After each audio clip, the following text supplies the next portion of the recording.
Well, firstly, let me welcome everybody, all the listeners. Thank you so much for taking time off on a Thursday evening and joining this live session.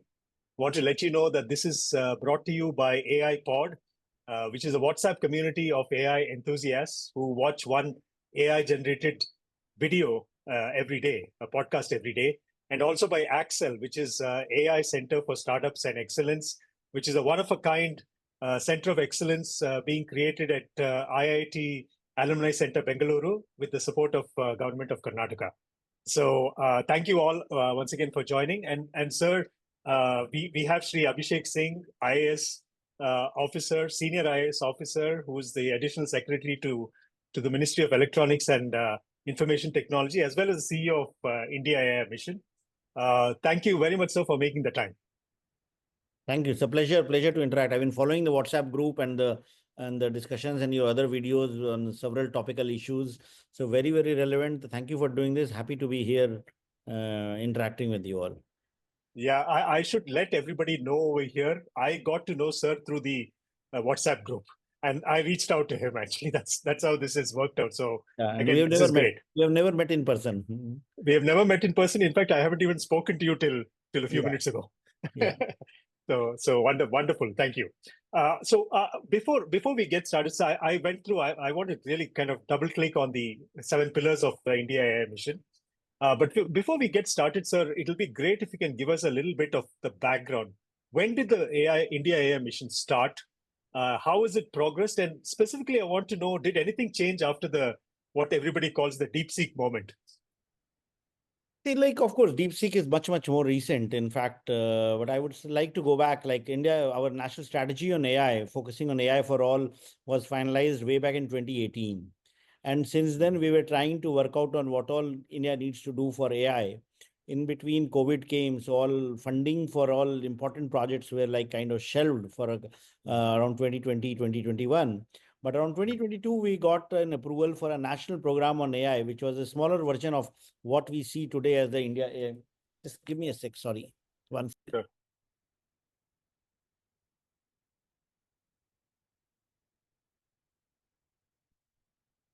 My office is reminding me about this call only without realizing I'm already.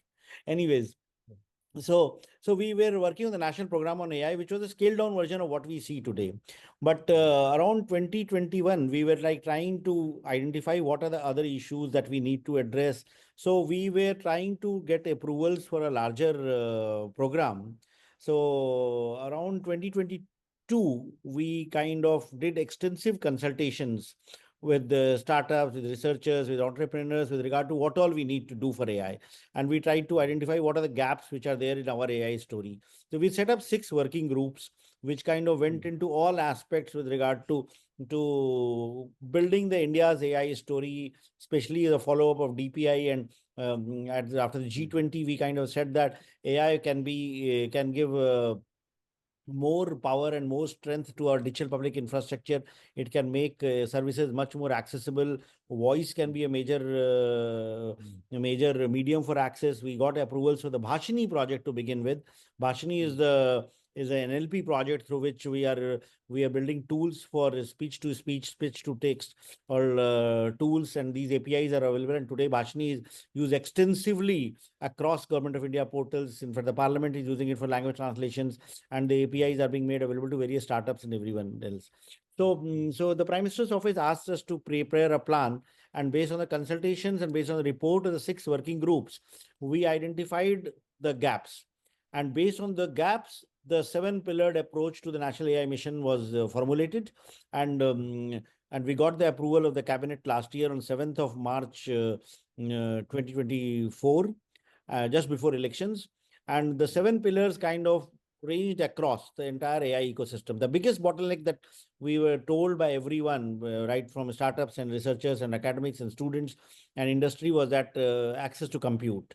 Access to GPUs was a major challenge that was addressed. So a bulk of it, almost 40% of the outlay under the mission is identified, earmarked for making compute available. The target that was visualized was 10,000 GPUs to be made available for our Indian ecosystem. Then the second key pillar was with regard to data set. So before that, I just want to double click on the compute while you're on the topic, if you don't mind. In fact, I even read that you're looking to taking it up to some 18,000 GPUs. Is that So correct? what has happened was that our strategy for compute, because when we started to get 10,000 GPUs, there were several strategies. One was that government could set up a data center and install all the buy NVIDIA and other GPUs and install it. And but we realized that building a data center which can house AI ready compute, building a data center itself would have taken long. And while we were doing so, we realized that industry was making investments. So we said that our objective is to make compute available and not buying GPUs.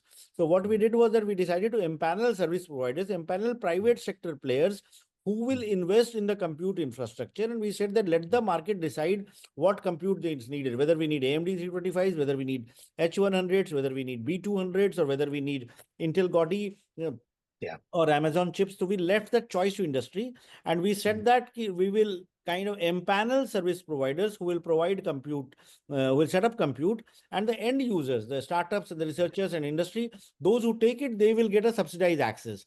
So we ran that tender. We have empaneled 10 service providers. They offered 18,000 GPUs together, out of which 14,000 have already been set up.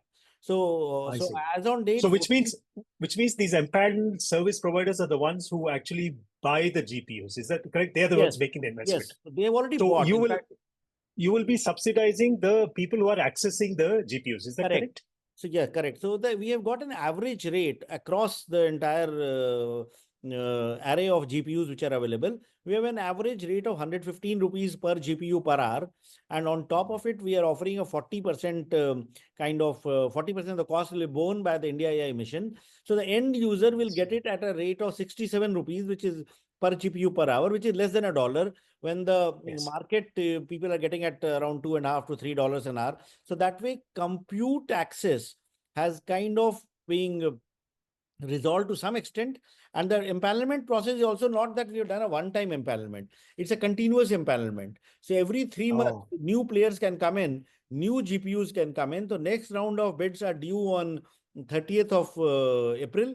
And we are expecting some players who missed out in the first round to offer GPUs. So number of GPUs presently which is installed and available is around 14,000.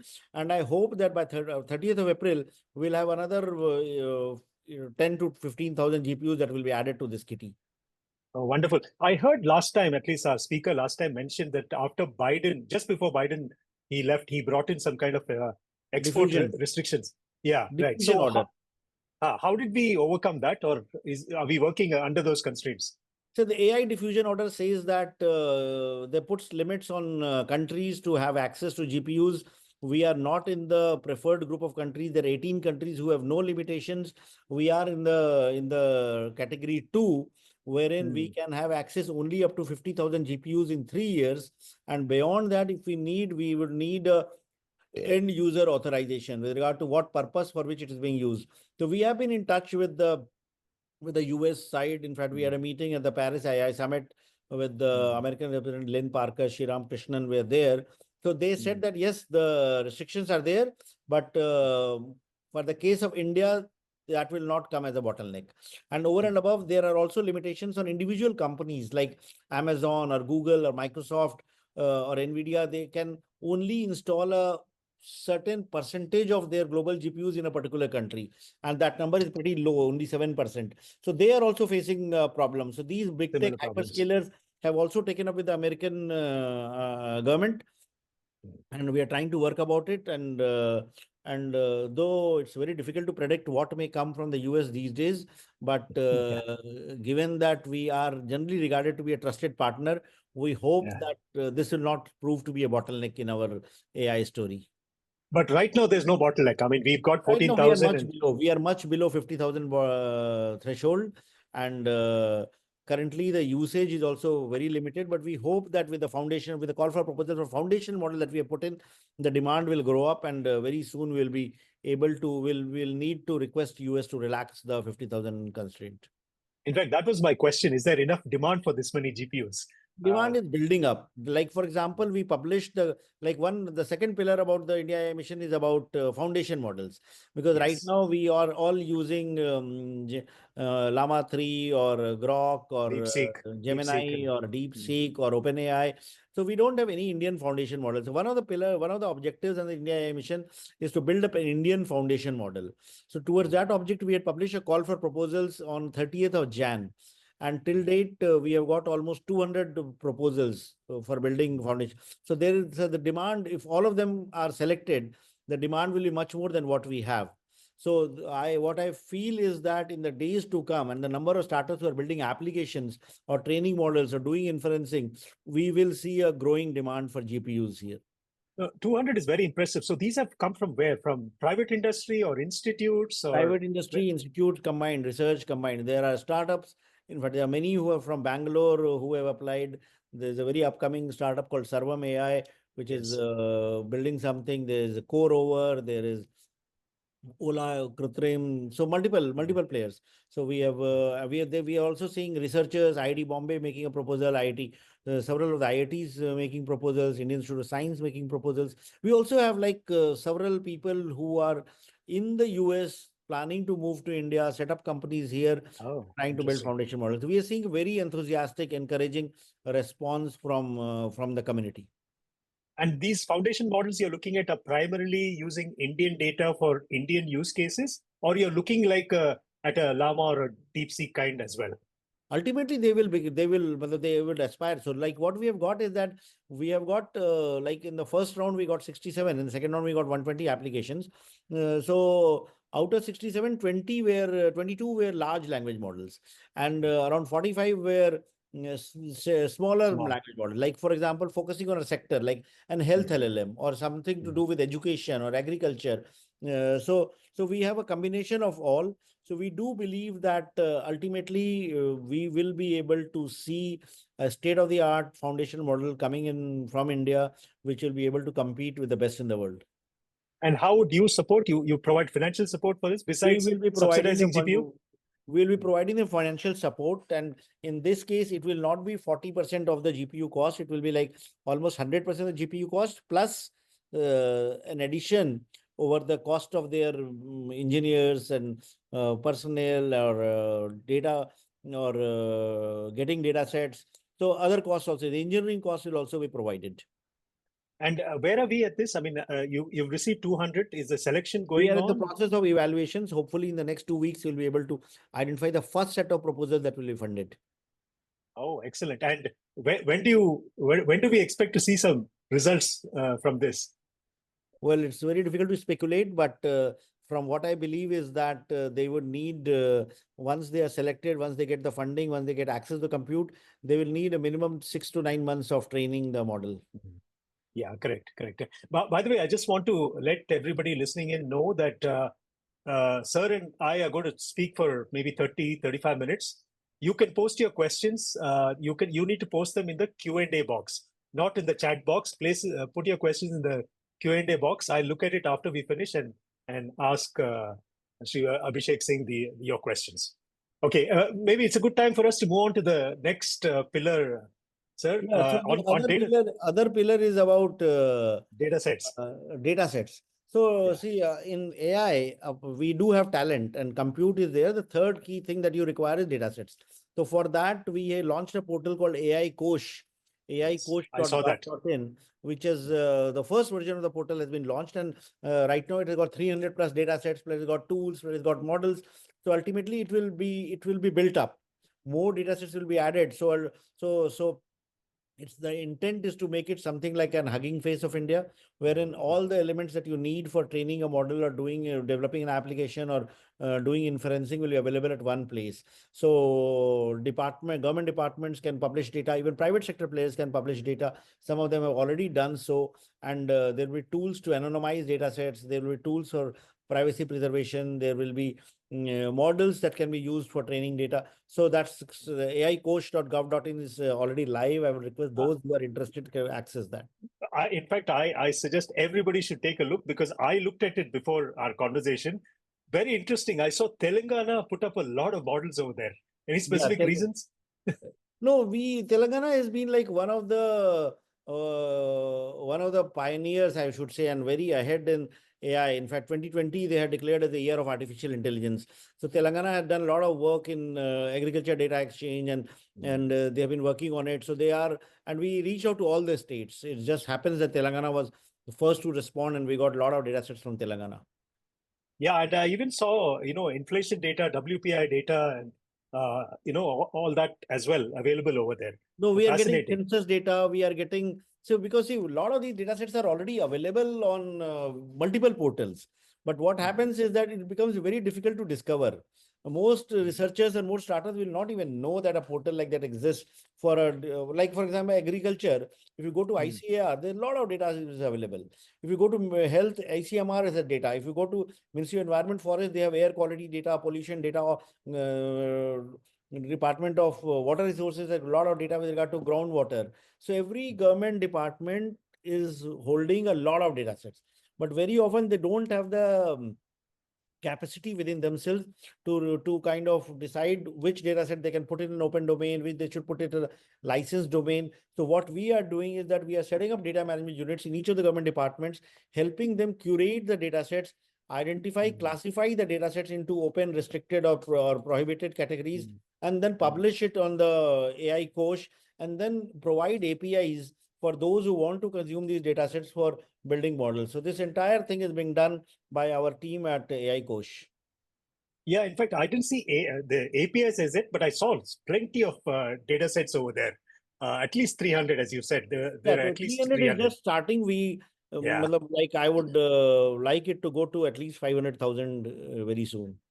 Yeah. I know. I'm familiar with Karnataka government has data sets as well. I've seen that Yeah. as well. So it'll be great to put them all over there. How do we keep them current? I mean, that's another thing, right? That's what, see, like the way we are doing it, that it's not that we are aggregating the data sets onto a central platform or something. We are connecting to the source data sets through APIs. So that way, data sets will remain current. So for example, if it's the groundwater data sets, then I am pulling that data sets from the source of the drinking water, Department of Drinking Water. So when they update the data sets, my data sets also get updated. Automatically get You updated. follow a Yeah. federated architecture for data access and storage.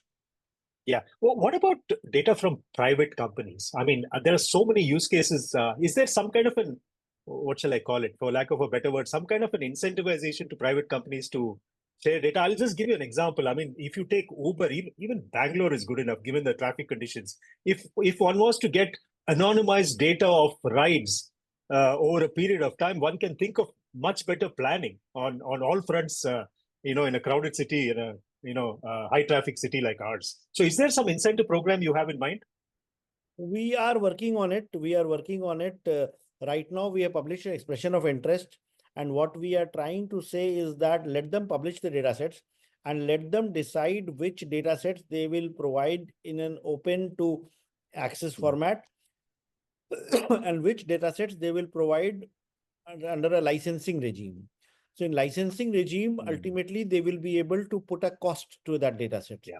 So they will be able to monetize the data set that is there.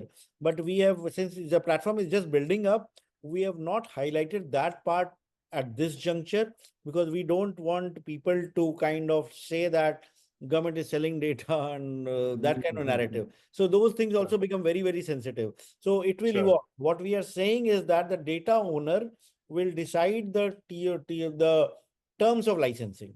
And the terms of licensing can be that they can decide that I have a preferred partner or a cost. So through that, it will be made available. So ultimately, all those players who have such data sets, whether it's mobility data sets or even like ride sharing data sets or occupancy rates in hotels Yeah. or traffic data sets, that will be very, very useful. In fact, I've been asked after the traffic department here to give me the data sets with regard to traffic lights. Like which traffic light is for 50 seconds, which is for 120 seconds. That will help design somebody doing quick commerce, which is so popular in India. So all those things become a factor in deciding the actual time of travel and commute. And these data sets are available at some location or the other. If it's made available, if it is made accessible on one platform, then there might be entrepreneurs who might be very, very creative in designing something. We are getting a lot of voice data sets. In fact, the health, the doctor advisories, like, for example, eSanjeevani does telemedicine, almost 500,000 doctor consultations every day. So that data is also very, very valuable. So we can, in fact, design an LLM on health, which can help address common health issues, like people suffering from diarrhea, what should do, and Sure. that can be a game changer, especially for people who don't have access to regular proper healthcare. And is this data set available now, or it's becoming available? It's becoming available. It's becoming available. Some Oh, of the awesome, doctor awesome. prescription data is, in fact, one of the private partners, Eka Care, has published on it, in which, of course, that's like doctor consultations, the prescriptions, anonymized prescriptions with regard to Yeah. symptoms and doctor prescriptions, because that's also very, very valuable. For common diseases, you can easily build up a tool or a bot which can say that what you should do if you have cough and cold and other issue. Yeah, absolutely. And in fact, the traffic light data which you talked about is available. It's government data. I mean, Yeah. so hopefully easy to get.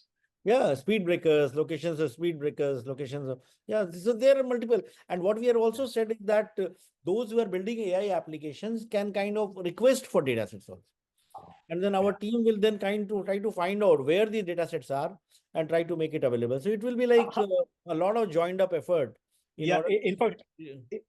in fact, I had that question in the next pillar. You know, you talk about application development kind of initiative. I was going to ask you, is there a way, the application builders can actually ask you to kind of, whatever, compile or curate a data set? Is there That is what, any? see, exactly. That is what we did. In fact, application development initiative is again very, very important pillar in the AI mission, because we ultimately believe that after foundation models, ultimately end users use cases should be solved by using AI.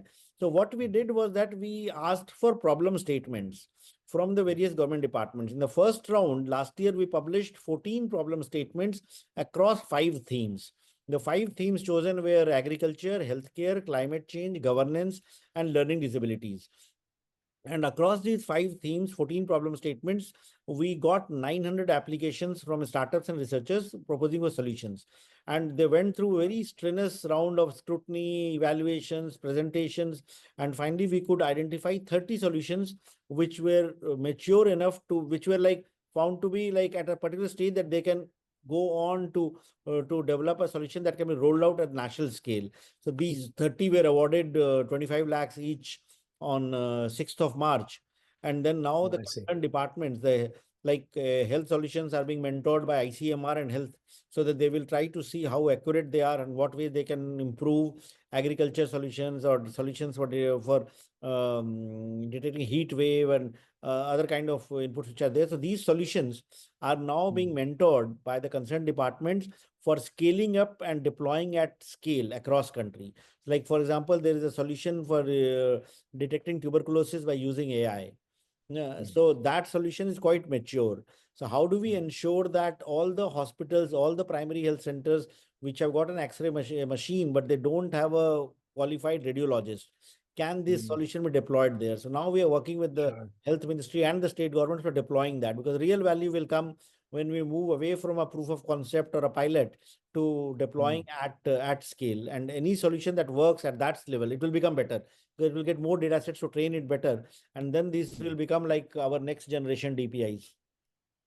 Yeah, sure. Because I saw use cases on your website actually. They're written. Yeah. I was wondering where they came from. So this is the process you use This is the for it. process. This is the process that we've, and the next innovation challenge is going to come. In fact, education is another sector that we're working on. So we are identifying problem statements which will come, which will be published. In fact, one hackathon is currently on. There are some problem statements that mining Department of Mines gave us. That is currently on. So if there are startups or entrepreneurs or researchers or AI enthusiasts, you can look at it and try to participate there. So how do you get connected to this? How do you, I mean, how do you get this information? I know it's probably published on a website, but is there some way to, to sign up to a newsletter or some stream where you're informed early? IndiaAI.gov.in is the website. Plus, we also have a newsletter through which we send all these details. And we have a presence on the social media on all the major social media channels, whether it's X or whether it's LinkedIn or whether LinkedIn. it's Instagram or YouTube. We do kind of share that on all these channels. Excellent. And the next pillar I looked at was skilling, actually, where you talk about your kind of influencing curriculums at the master's, undergrad level, and so on. I know a lot of work goes on at state levels as well. How do you put these two together? See, skilling, we are working at two levels. One like how do we ensure that we retain the AI advantage in skills that we have? Like we know that we are regarded very high. In fact, the Stanford 2024 AI Index, it rates India as the number one country in AI skill penetration. If you look at the GitHub AI projects, Indian people of Indian origin contribute almost 24% of the total AI GitHub projects on the GitHub platform. So we do believe that we have the talent and we have the skills in AI. But in order to ensure that we retain this advantage, we have come out with a scheme under which we are providing fellowships at undergrad level, at master's level, and at PhD level, wherein we provide funding support for those who are working on AI projects. So like 500 BTech students, final year BTech students who are building AI projects, they get around 100,000 rupees fellowship. Similarly, master's students get 200,000. PhD, we have a whole program in which monthly fellowships, better than what the usual UGC fellowship is there, is given, along with other support for attending conferences and infrastructure support and all that's given. So that is to ensure that we retain our strength there. The second part that we are working on is that a lot of jobs will be created in the data economy, and there will be a lot of demand for data analysts, data annotators, as the AI economy strengthens. In the tier 2, tier 3 cities, in smaller cities, in the states, we are setting up data labs in the ITIs and polytechnics. And these data labs will train the students to become data scientists and data annotators.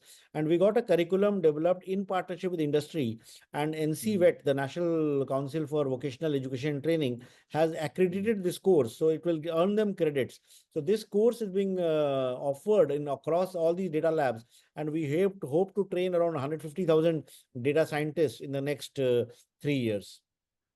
I see. And is there an entrepreneurial opportunity there as well to do this in the tier 2, tier 3 kind of places? Yes. So again, what comes is that we come to the other next pillar, which is the startup financing pillar. So what happens is that those students who are working on it, and those startups who develop, say, an application, the application innovation challenge, they can also seek funding under the startup financing pillar, under which we have almost 1,900 crores of funding available. So there we are formulating a scheme wherein we'll provide funding support to accelerators and incubators, which will provide funding support to AI startups at pre-seed stage, seed stage, and also setting a fund of funds, which will co-invest along with VCs and along with AIFs into startups who are working in the field of AI. So this will ensure that those who are venturing out of college and trying to develop convert in college project or a PhD thesis into an AI product or an AI service, they will be able to access funding support through the startup financing pillar and move on their entrepreneurial journey. So how do they operationalize this? How do they, get or apply to this? See, startup financing, we have not notified the scheme. We are currently in the final stages of finalizing it. We are looking at the SIDBs model, the fund of funds model for the startups which were launched some years back. We are also looking at identifying accelerators and incubators through whom this scheme will be administered. So this is something that on which we are working on, and in the next 2 months we'll be hearing more on this. So in the next 2 months, I suppose incubators, accelerators can kind of apply to your fund of funds. Yes. Is that right? Yes. Okay, interesting. That is great to know. So as far as the AI startups are concerned, they will get, I suppose, supported through these incubators. So Yes. it's not directly from you, but through these funds. Yes. So we are working out the whole thing, because we did a consultation with the VCs and startups, and all of them said that instead of giving grants, we should be looking at co-investing. So then we are trying to structure that who will take equity, how will it work, pros and cons of government taking equity into startups, how it will be structured. So those discussions are currently ongoing. I see. And you talked about earlier on the training side. You talked about fellowships. So those are given through what kind of colleges, or institutes? We opened it up. We initially opened it to the top 50 colleges, but later on, we found very few applicants. So we have opened it up to all AICTE institutions. What do you mean by AICT institutions? AICTE, all engineering colleges in the country, IITs, everyone included. Oh, all of them can, Yeah. students can apply through them. Is that right? Students can apply through their guide, like whichever professor. Suppose they are doing a BTech project, or they are doing an MTech thesis, or they are doing a PhD under a particular professor, so they can apply through that. We have an online portal for making these applications. Excellent. Which is is it through the IndiaAI Mission portal? Yeah, IndiaAI only, like that's the gateway, and then there are different pillars over there. Okay, fine. And the last one, of course, is the responsible AI. So over there, are you just defining guardrails at this point? So what we are doing is that two things. One, for safe and trusted. In fact, we set up a committee under the principal scientific advisor to the Prime Minister, Professor Ajay Sood, and it had like representatives from industry, from academia, from startups, and they set up a subcommittee under the larger committee, and they came out with a document which was published for public consultations a few months back, the framework for AI governance guidelines. So we have got the comments on that document, which basically recommends a techno-legal approach towards ensuring responsible, safe, trusted AI. And we also kind of trying to come out with a system in which we look at regulation only from the point of view of user harm. We are trying to be like pro innovation and less of regulation, much different from what the European Union has been doing, because we do believe that Indian startups and Indian entrepreneurs have a lot to offer in this field. And if we start raising the benchmarks for safe and trusted AI too much, then they will not be able to compete with the best. So that's the approach. But having said that, we are also developing tools for ensuring that safe and trusted AI is developed. So what we did was that we had a call for proposals for building tools for safe and responsible AI. 8 projects are already currently being implemented, which include the tools for algorithmic bias detection, tools for privacy preservation, tools for machine learning, tools for synthetic data generation. And so around 8 academic institutions and startups are working on these tools. And then we also published a second round of call for proposals for safe and trusted, which included tools for deep fake detection, for watermarking, AI generated content. So again, we have got a lot of proposals which are currently being evaluated for that. So safe and trusted will be one overall policy framework. Second will be tools for ensuring that we are able to regulate what we want to regulate. Great. And these tools are currently being developed, is it? Yes, that's the what is tools are happening. currently under development. Yeah, because I'm familiar with a couple of startups actually who are looking into this space of detecting bias and so on in LLMs. Yeah, great. Okay, I think we already have 18 questions. I'm just going to open it up and start asking. First one is for you. Yeah, how do you join AI Pod WhatsApp group? How do I? It's a. Give the link. Okay, I will do that. In fact, I will type it out somewhere. I wasn't prepared for this question, but I'll do that. Dipankar, thank you so much. Next one is, how many proposals of LLM are incorporating the use of vernacular content to train the models? Most of them. In fact, some are very, very interesting proposals. In fact, the USP of our LLM will be a model which is trained in Indian language, Indian datasets. And what I believe is that the solution that will really come from India will be a voice-based LLM. So almost all the contents are using vernacular content. In fact, some of them are even trying to work on there's another project which Ministry of Culture is implementing, the Manuscripts Mission, wherein they're also looking at building models which can decipher languages like which are no longer commonly used, like the Grantha script, like Pali, Prakrit, Brahmi. So another group is working on that also. I see. Great. Okay. That's answered. Are government agencies also building India-specific or sector-specific LLMs? Example, NIC, CDAC, CRIS, etc. See, like NIC has been working on a legal LLM for the Supreme Court.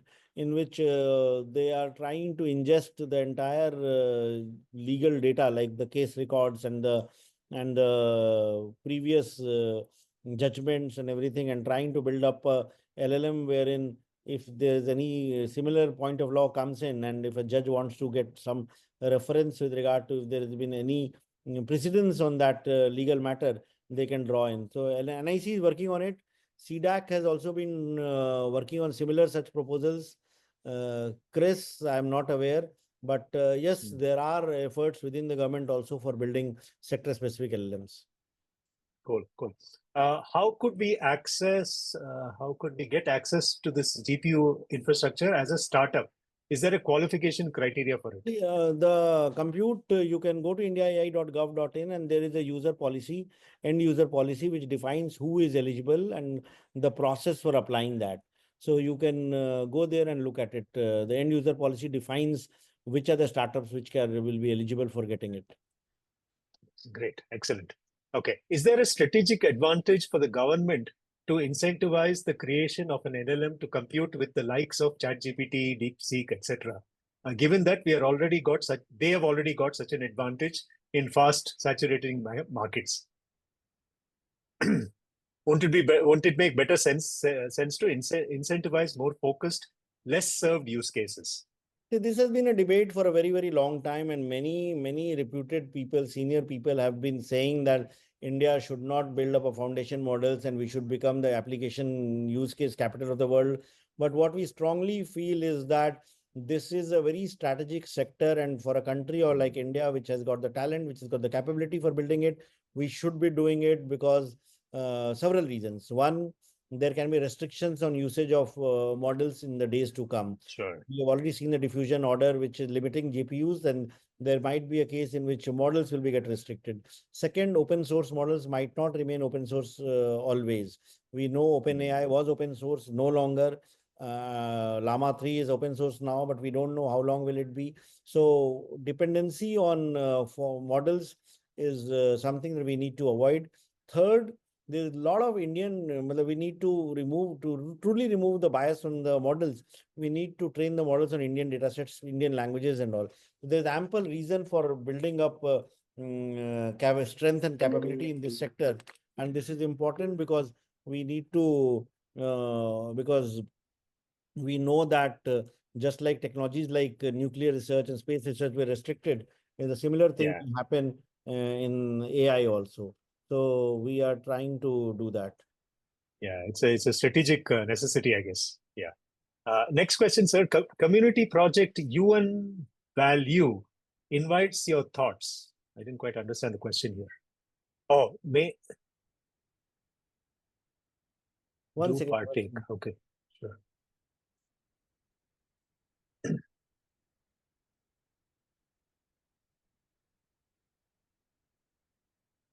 Yeah, sorry.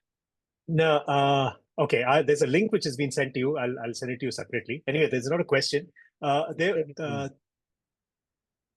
would be an impact. There would be an impact of the DPDP Act on datasets put out in public. Is there some quality control over regarding privacy issues? Yes, I told you that there are tools for anonymization, tools for privacy preservation, and all the datasets will be there on AI Kosh platform will be DPDP Act compliant. So I can't just go and upload a dataset there. It needs to go through a kind of a vetting process, I suppose. Yes. Yeah, I can imagine that. Okay. Okay, I'm one of the founders of a startup, Intellect US AI Labs at Bangalore. We have developed a good amount of use case for legal domain.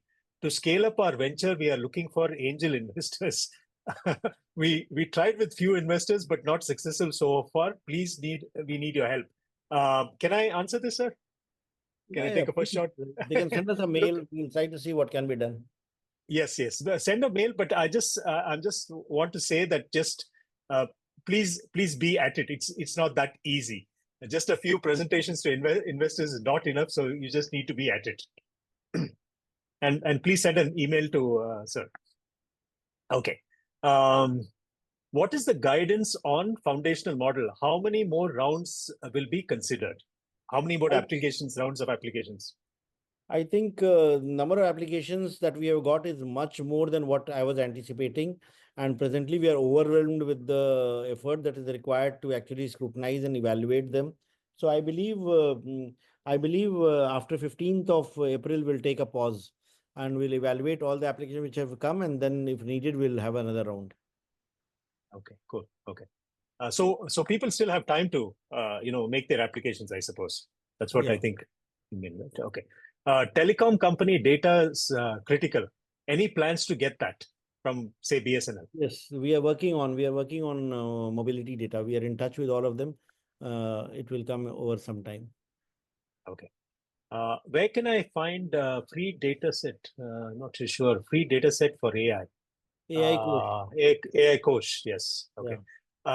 Is there any initiative to make available anonymized telecom datasets? I think we just talked about it. Where could we access healthcare data except CMR for building AI models for personalized health recommendations? There are some which are available on AI Kosh. There are ICMR data sets, there are AI care data sets, and we are working with the concerned department for getting more data sets. Okay, great. I think the key message here is go look at AI Kosh. Like I said, I spent close to 45 minutes on it, just before this conversation. It's fantastic, by the way. There's lots already available. Okay. We are working on infra services like data anonymization and PI redaction on medical imaging dataset. How can we associate with IndiaAI in order to provide such infra services to those who want to provide the dataset to on IndiaAI portal? Please send a mail with regard to what all you want to do, because IndiaAI has got a lot of data anonymization tools and all. So we'll have to see what is it that you are offering. We can set up a call and see. Okay, great. And do you want to just share that email ID, sir, so people can access? I shared as@meity.com. I've shared on some of the replies, but here I'm sharing here also. Yeah, we can just .in. Yeah, as at the rate. Okay. Okay, great. Okay. Any plans to take up local governance challenges as a competition? Yes, we did that. In fact, in the first round of innovation challenge, governance was a very one of the themes on which we got a lot of applications, right from chatbots to using image recognition to detect garbage and missing potholes and non-functional street lights and traffic lights. We got several interesting solutions. So governance is a key theme for identifying AI-based applications. Okay, great. Okay. As the private and public players are going full steam into building LLMs, small LLMs, etc., is any work being done to drafting copyright laws and security guidelines at a national level? I think you touched upon it as your last the pillar. AI governance guidelines and copyright law. In fact, text and data mining, we are working with the Ministry of Information Broadcasting with regard to amendments to the copyright law. But again, there is a case that's going on currently, OpenAI versus ANI. So that case, the outcome of that case will determine a lot with regard to what changes are needed in the copyright laws. Yeah, this is basically to see who owns the output, right? I mean, this is the much debated issue. You must have been following the OpenAI versus New York Times case. A similar case is here, like between OpenAI and ANI and several other media publishers. So with regard to rights of the content creator over an Gen AI tool using that content to generate an output. And this is being fought at Indian courts, right? Yes, this is the Supreme Court. Supreme Court. Okay, great. Thanks. Okay. Is there a plan to eventually integrate LLMs to provide seamless interface and usage? Yes, in fact, if you look at our foundation model challenge, we are saying that the foundation model should not be just a model. It should link up to applications, link up to use cases, and try to see how it will actually solve a real world problem. Yeah. And most of these LLM providers anyway give you an interface. So, Okay. Is there any government use cases of India built LLM? Many, like for example, building a voice-based solution which will allow a farmer to get agriculture advisories. Like he can just go to a LLM, or in fact, if it's a voice-based interface, he can actually use a feature phone to call a toll-free number and ask कि आगरे में बाजार की में बाजरे की आगरे मंडी में बाजरे की कीमत क्या है, और ही कैन आस्क कि मेरे फसल में कीड़े लग रहे हैं या कुछ हो रहा है, इसके लिए मैं क्या कुछ कर सकता हूँ. And then there can be a back end speech to text and text to fed into an LLM model, give him a response. Or somebody in a village, child suffering from diarrhea, mother can ask in her mother tongue with regard to मेरे बच्चे को diarrhoea हो रहा है, मैं इसको क्या दूं. So the advice can come in voice. So all these APIs of speech to text and text into going to LLM and finding an answer and giving it back in the mother tongue, there were multiple use cases. As in municipal cities, I told you, there's already a startup which is trying this solution, which incentivizes the Zomato and Swiggy delivery boys and Ola and Uber drivers, so that when they navigate the city, their phone camera records the garbage dumps or missing man Ah, covers or street lights, and then captures the image along with lat long, and that information is fed to the control room, and those who have to fix it, they go and fixing it. So the task of identifying problems is kind of given to a AI based application, and then the overall operations become more efficient. So there can be multiple use cases of AI, and LLM can primarily enable voice-enabled services for various applications. If you look at Umang app, Umang has got several services wherein you can download Umang and then you can use voice to access. Like for example, you want to find out where you can get B positive blood group or O positive blood group. You can go to Umang and just use the voice command and say that I need 3 units of O positive blood group. Where can it get? So based on your location and based on and getting the data, pulling the data from the e-Rakt Kosh app, it will give you a response on voice. So there are multiple use cases of government services leveraging AI and LLMs. fantastic, fantastic. Okay. How does India plan to regulate AI generated content while ensuring that censorship does not stifle innovation and freedom of expression? What we are looking at it is from the point of view lens of user harm, that any content that results in, say, for example, a deep fake or child sexual abuse or misinformation, that is the kind of stuff that will be regulated. Other than that, low risk applications will be allowed. Excellent, excellent. Okay. I am co-founder of Assisto AI. There are 3 questions here. What are the key challenges India faces in building indigenous AI capabilities, and how does the IndiaAI mission aim to address them? I think we kind of answered that through. Can you elaborate on the role of ethical AI within the mission and how it ensures responsible innovation? I think we have answered that as well. How will the IndiaAI compute capacity initiative impact AI startups and research ecosystems? Kind of, you've answered all this. Anything more to I add? think I've already answered this. Yeah. Okay. Next question. Data anonymization. Also post on LinkedIn. I would be interested. Not sure what the question here is. Well, I think he wants us to write a LinkedIn post. Okay. Okay. Sure. Okay. How is generative AI shaping India's workforce, and any specific policies in place to manage this transformation? Great question. See, like it's going to impact. See, like the way Gen AI is expanding, we are already finding, like the way we look at it is, of course, it's resulting in a lot of productivity boost. And there are a lot of people, and India's low income economy is primarily because almost 500 to 600 million people are uh, work on very they don't work efficiently, I would say. So like for example, there are street vendors who don't take advantage of market information because they don't have access to that, or farmers who are not able to practice the best of the not able to adopt the best of the practices because they don't have access to that. So ultimately AI will result in they getting information at the right time, the right information, which will result in a lot of productivity boost, which will benefit that. But at the same time, there will be a lot of jobs which will get impacted. Like, for example, coding jobs.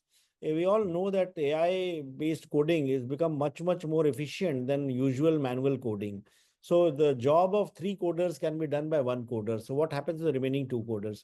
Similarly, content writing with the Gen AI tools now, content writing, we hear of so many startups who say that. In fact, the one startup founder was telling me 2 months back that he had 5 content writers with Gen AI. He's bought a subscription on ChatGPT and got rid of 4, and one guy is managing everything. So it will lead to some impact on jobs. So the solution to that will be reskilling, upskilling, and ensuring that that people acquire AI skills, because ultimately people without AI skills will lose jobs to people with AI skills.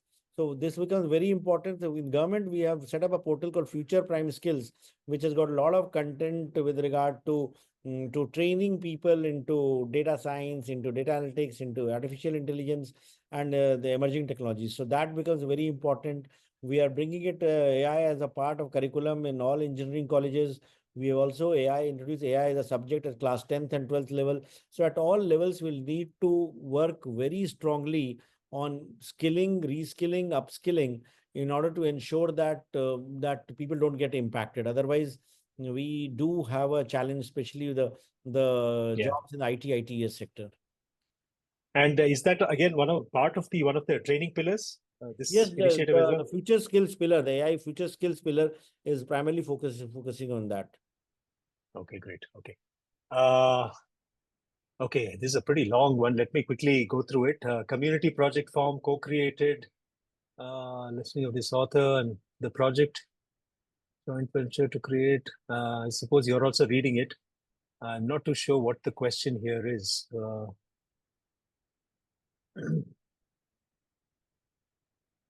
Okay, I'll just move on to the next question because it seems to be a. Okay, can you please provide AI Pod WhatsApp group link? Okay, I'll tell you what. If you're listening, just take down my number 9845037814. Just message me. I'll include you in the group. That seems to be the easiest way for me to communicate this at this point. I'll repeat 9845037814. Just message me and I'll include you. Okay. What are the steps taken for AI readiness of public departments to take up AI innovations? That's a great question. I would love to know at the state level as well. Like, we have been working very closely with all the government of India departments in order to ensure that they are able to benefit from AI. One, we have done workshops with all of them, even with state governments, with regard to potential of AI, then with regard to workshops for identifying data sets of a department that can be put on AI Kosh, workshops for identifying problem statements which are AI addressable. So this becomes a very, very important part. And this has been done at both the national level with the various specific departments, as also with the state level.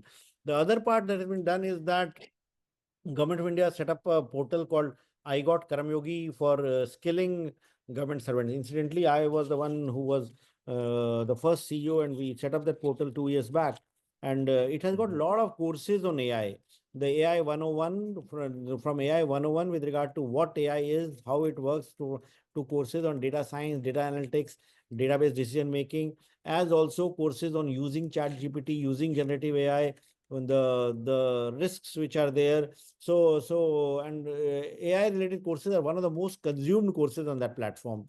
So a lot of work has been done in order to ensure that government departments take benefit of what is happening in this domain.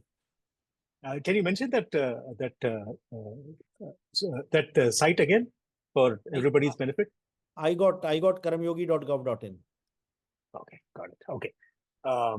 Is the responsible AI vertical, he means a pillar, looking at ethical and moral questions? The NYT case, I think you mentioned it, may not be fully applicable to India as much of the creative work is informal and not even codified.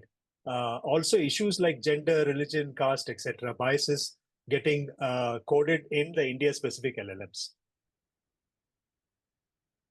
Yes, in fact, the responsible AI framework, as I mentioned, in fact, developing tools for algorithmic bias detection, data issues,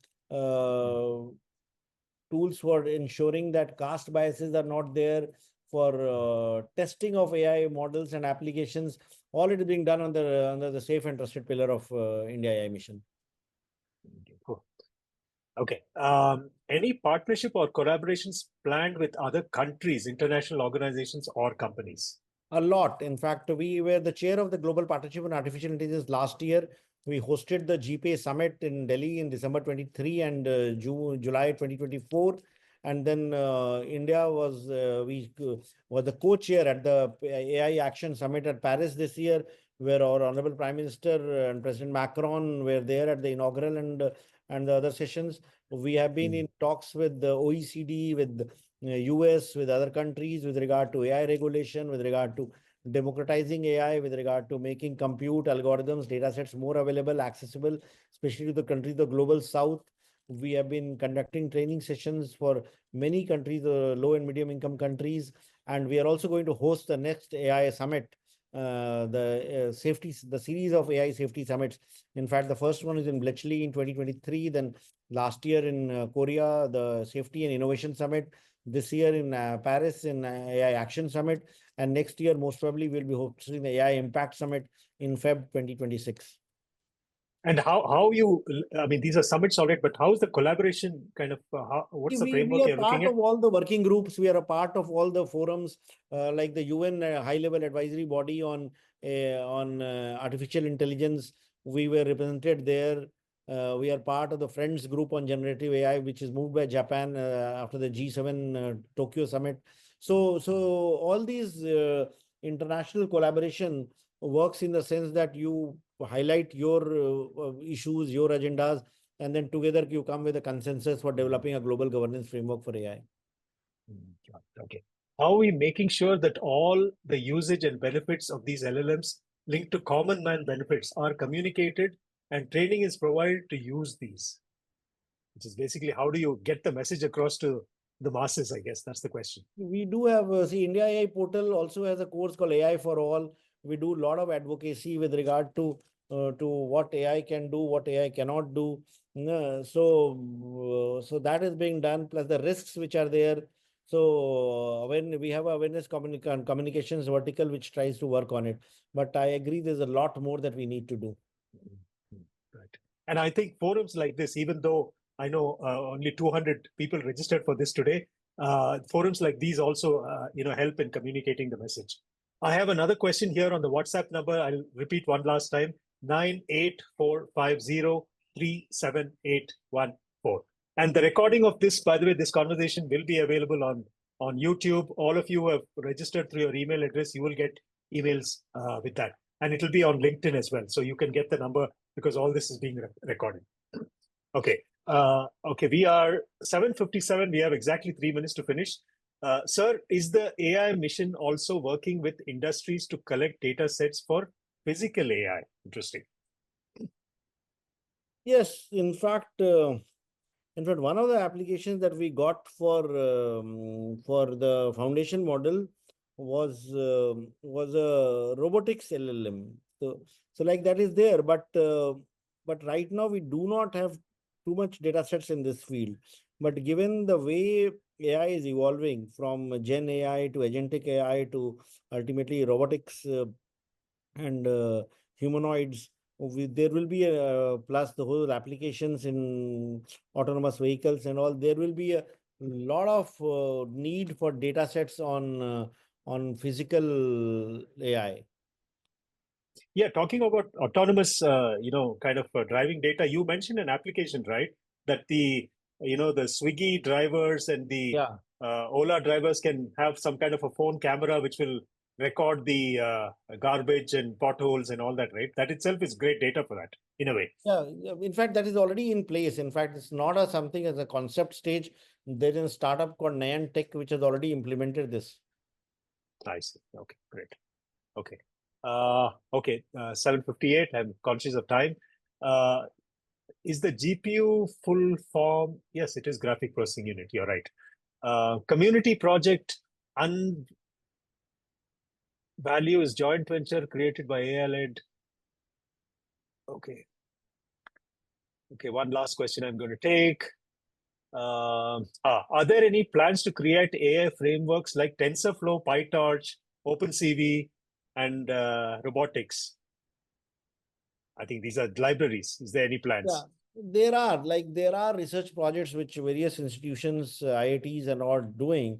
In fact, there's a work which is going on building a GPU chip also. So a lot of work is happening in our research institutions on building AI models and developing such tools for writing AI code. Hopefully, we'll be able to compete and ensure that before these tools don't remain open source, we have some alternatives. Yeah, and also the Kosh website is being kind of similar to Hugging Face, which means you're going to have models, data sets, everything in one place. Okay, 7:59. Sir, thank you so much for joining us. This was invaluable to all of us. It was wonderful talking to you. And audience, thank you very much. I think you should have the record by tomorrow evening or so. Thank you. Thank you. It was a pleasure interacting. Goodbye. Thank you so much, and good night. Good night, everybody. Thank you.